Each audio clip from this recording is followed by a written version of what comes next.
reaction to John chapters 13 through 15. A couple things that stood out to me as I was reading over these familiar passages of Scripture. The first is that I don't think that there's an equivalent in our Western culture for what Jesus did when he washed his disciples' feet. We kind of almost, in our society, we praise extreme acts of humility.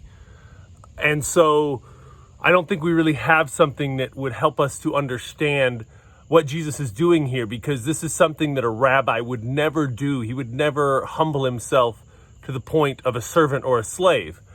And so I don't think we can truly understand the gravity culturally or emotionally for his disciples, but it was an extreme act, something that would never be done.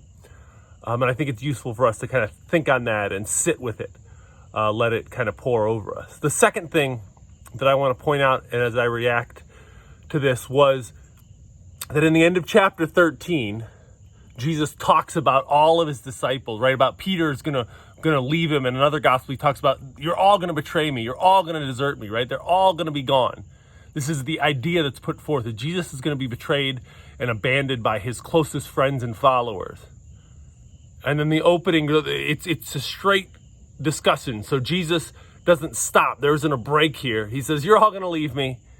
But he says, don't let your heart be troubled. Don't worry about it. Trust God. Trust also in me. And then he makes this great promise of chapter 14 that he's going to prepare a place for them.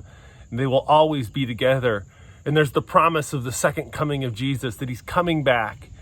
And he wants to rescue humanity from this cycle of sin and death. And that's a beautiful thing, because we've all fallen short. We've all abandoned, betrayed, denied Jesus, probably in our speech and in our behavior. But he says, don't worry about that, because I want you to live with me. I want to make a place for us to be together.